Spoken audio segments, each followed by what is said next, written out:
दोस्तों नमस्कार, मैं हूं धीरज और स्वागत करता हूं आपका study.com में। पिछले क्लास में हम लोगों ने बात किया था लार ग्रंथियों के बारे में और आज की क्लास में हम लोग बात करेंगे ओएसोफेगस के बारे में।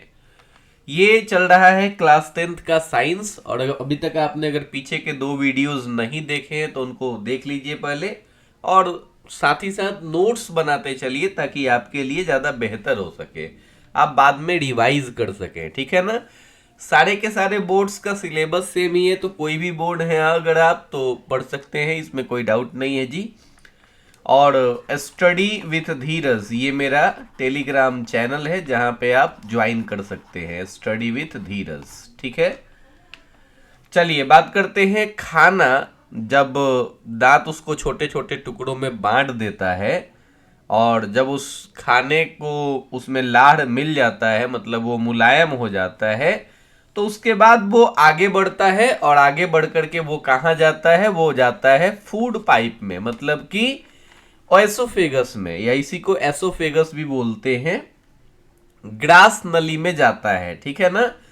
तो बेसिकली ये एक मांसल नली होती है, एक मस्क्यूलर ट्यूब होती है, मांस की एक नली होती है जो मुंह को कनेक्ट करती है किससे, स्टमक से। याद रखिएगा, ये फिगर आपको जो है यहाँ दिख भी रहा होगा फिगर में कि जो एसोफेगस होती है, जो ये नली है जिसको फूड पाइप हम लोग बोलते हैं, ग्रास नली, ये मुंह को जोड़ती है। किस चीज से जोड़ती है?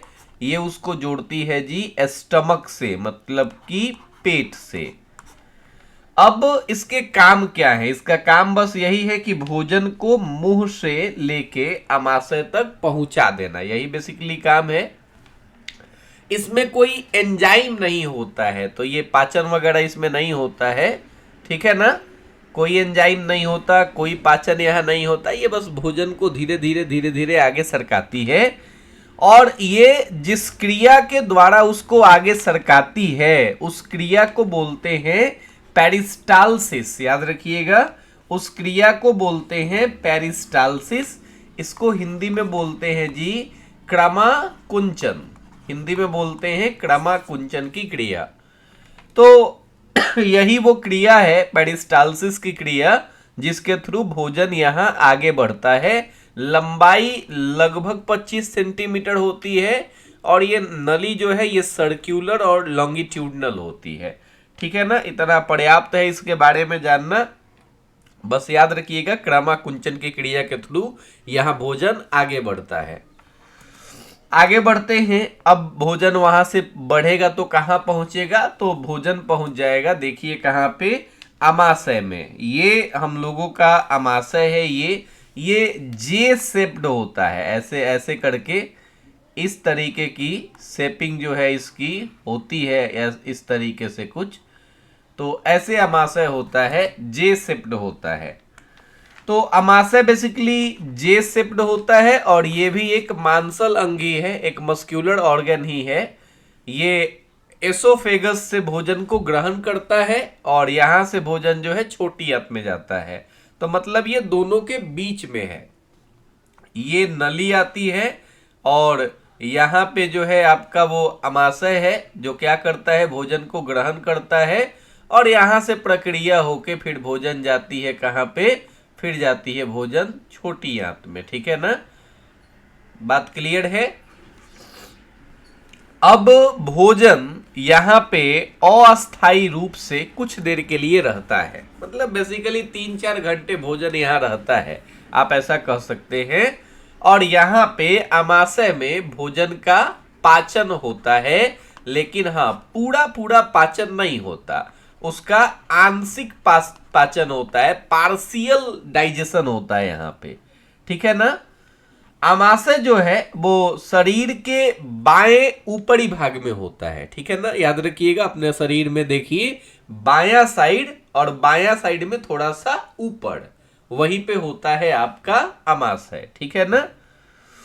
अब ये काम क्या करता है, इसके काम क्या है? तो इसके बहुत सारे काम है। एक तो ये भोजन को रखे रहता है तब तक जब तक कि आंत में अगर कोई पहले से भोजन पच रहा है तो ये उसको रखे हुए रहता है थोड़े देर के लिए। दूसरा चीज, वो उसको क्या करता है, भोजन को मसल्स द्वारा मथता है, चर्निंग बोलते हैं इसको। तो चर्निंग का काम करता है, पूरा मिक्स कर देता है एकदम भोजन को। और प्रोटीन जो है, जो एक न्यूट्रिएंट्स है, एक पोषक तत्व है, आपने पढ़ा होगा प्रोटीन होते हैं, कार्बोहाइड्रेट होते हैं, वसा होते हैं। तो प्रोटीन का पाचन यहां से शुरू हो जाता है। भोजन यहां एसिडिक बनता है, अम्लीय बनता है। आगे इसकी बात करेंगे। अमाशय में HCl मिलता है, हाइड्रोक्लोरिक एसिड।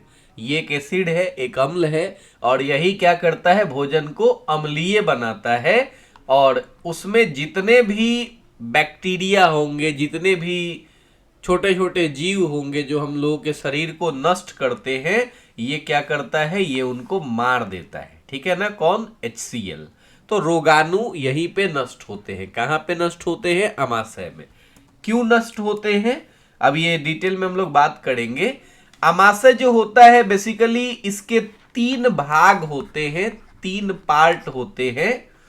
जो इसका सबसे पहला वाला हिस्सा है, जो सबसे पहला पार्ट है, जो यहां ये जुड़ा हुआ है यहां से आकर के, तो पहले हिस्से को बोलते हैं कार्डियक। क्या बोलते हैं, कार्डियक।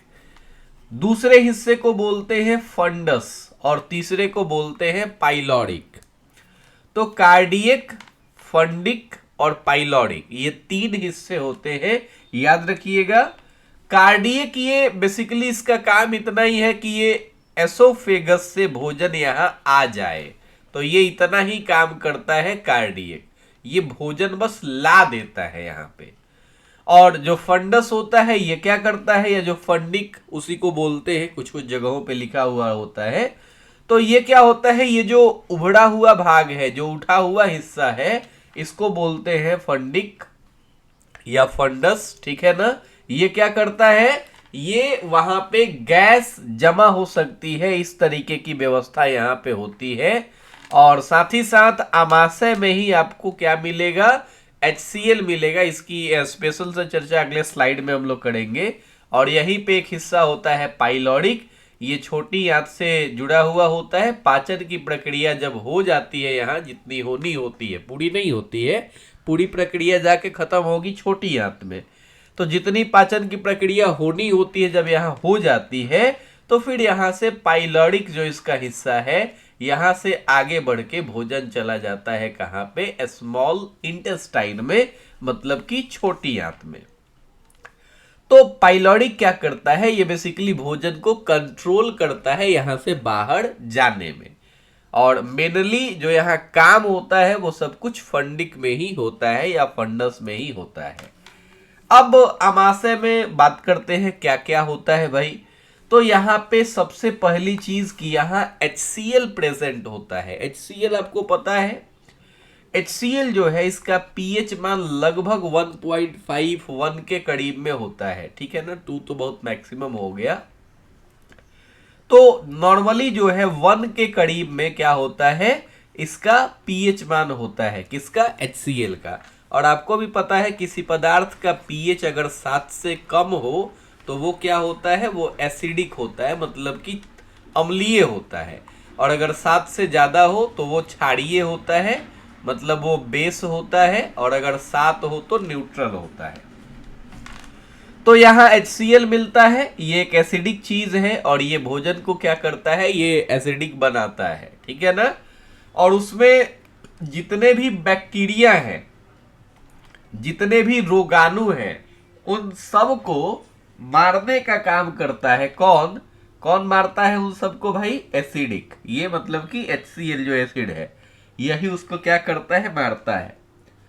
एक और चीज इस बात को ध्यान रखिए कि अगर HCl नहीं होगा ना, मान लो कि अगर ये ना हो अमाशय में, क्या, तो फिर पेप्सिन जो क्या है, एक एंजाइम है जो प्रोटीन को पचाने में मदद करता है, ये पेप्सिन अपना काम ही नहीं कर पाएगा। क्योंकि पेप्सिन काम तभी करता है जब भोजन क्या हो, एसिडिक हो। वो बेस वाली स्थिति में जो है काम नहीं करता है। ठीक है ना। तो भोजन को एसिडिक बनाता है HCl, और तभी जाकर के पेप्सिन काम करता है। पेप्सिन अगर काम करेगा तो ये क्या करेगा भाई, ये प्रोटीन को तोड़ देगा किस चीज में, पेप्टोन में या फिर एमिनो एसिड में। ये परीक्षा में पूछा जाता है, ठीक है ना। तो प्रोटीन किस चीज में टूटता है, पेप्टोन में या फिर एमिनो एसिड में, और इसको तोड़ता कौन है, एक एंजाइम जो है पेप्सिन। अगर आपके दिमाग में ये बात आ रही है कि एंजाइम क्या होता है, तो आप अभी के लिए बस इतना ही समझ लीजिए कि एंजाइम एक पाचक रस होता है और यह बेसिकली भोजन को पचाने का काम करता है। एंजाइम अलग चीज होती है, हार्मोन अलग चीज होती है। हार्मोन भोजन को पचाता नहीं है, ठीक है ना, वो स्पेशल जगहों से निकलता है और उसके स्पेशल काम होते हैं। जबकि एंजाइम जो होता है ये क्या करता है, एंजाइम भोजन को पचाने का काम करता है, ठीक है ना। तो पेप्सिन एक एंजाइम है जो प्रोटीन पे काम करता है, कहां पे, मतलब कि अमाशय में, ठीक है ना। और वो क्या करता है, प्रोटीन को तोड़ के पेप्टोन या फिर एमिनो एसिड बना देता है और प्रोटीन के पाचन की शुरुआत यहां से हो जाती है। बात क्लियर है। अब HCl जो है ना, ये बहुत खतरनाक चीज है, ये बहुत ही खतरनाक एसिड है। तो HCl ऐसा भी हो सकता है कि ये हम लोगों की जो स्टमक है उसी की दीवार को कमजोर कर दे, ठीक है ना, जो आमाशय है उसी की दीवार को कमजोर कर दे। लेकिन ऐसा हो नहीं पाता है। आप सोचिए कि हम लोग मांस खाते हैं, ठीक है ना, और वो मांस हम लोगों के शरीर में आके क्या हो जाता है, पच जाता है। जबकि हमारा शरीर भी तो, ये स्टमक भी तो, ये आमाशय भी तो मांस का बना हुआ है, तो ये क्यों नहीं पचता, ठीक है ना। तो इसका सबसे बड़ा रीजन ये है कि आमाशय की जो दीवार होती है उसकी दीवार पे HCl से उसको बचाने के लिए यहाँ पे एक परत होती है जिसको बोलते हैं म्यूकस। ये म्यूकस ही क्या करता है, आमाशय को मतलब कि पचने से बचाता है, या ऐसा कर लीजिए सेल्फ डाइजेशन से उसको बचाता है। अगर ये म्यूकस नहीं होता तो फिर ये HCl इस आमाशय की दीवार को ही गड़बड़ कर देता, ठीक है ना। कभी कभी गड़बड़ होता भी है, म्यूकस की लेयर जब कमजोर पड़ती है तो हम लोगों के पेट में, मतलब कि स्टमक में जो आमाशय है वहां पे छोटे छोटे घाव हो जाते हैं और जिनको बोलते हैं अल्सर। क्या बोलते हैं, अल्सर। याद रखिएगा, बहुत ज्यादा इंपॉर्टेंट है। तो अभी आपने यहाँ पे 3 चीजें देखी, एक HCl देखा, एक म्यूकस देखा और एक पेप्सिन देखा, और तीनों के काम को आपने यहाँ पे देखा।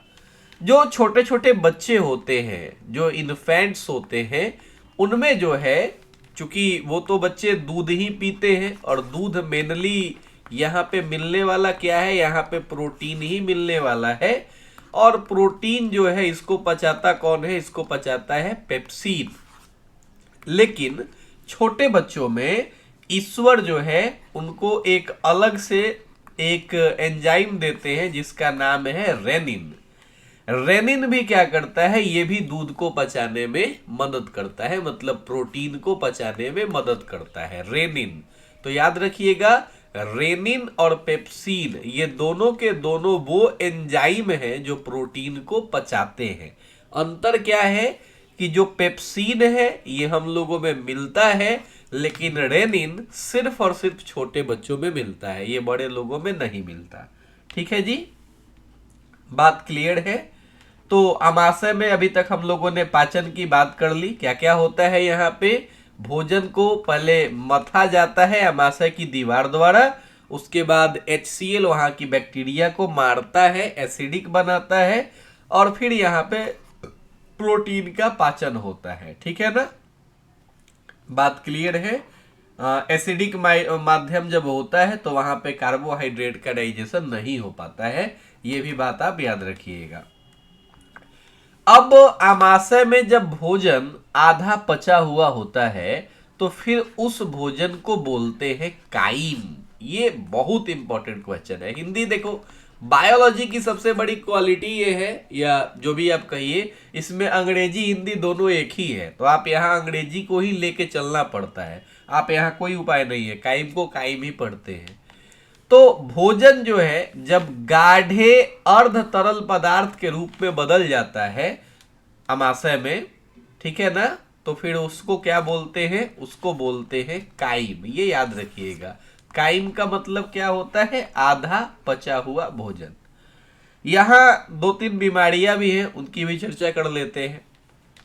अगर किसी के शरीर में HCl बहुत ज्यादा मात्रा में बनता है तो उसको बोलते हैं हाइपर एसिडिटी, मतलब उसको अम्लीयता हो जाएगी और फिर हम लोगों को जाके उस अम्लीयता को दूर करने के लिए अलग अलग चीजें पीनी पड़ती है।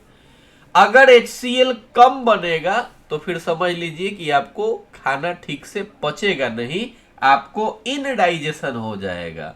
और अगर HCl कहीं म्यूकस की लेयर को नष्ट कर देगा तो फिर आपके आंत में आपके अमाशय में घाव हो जाएंगे, जिनको बोलते हैं अल्सर।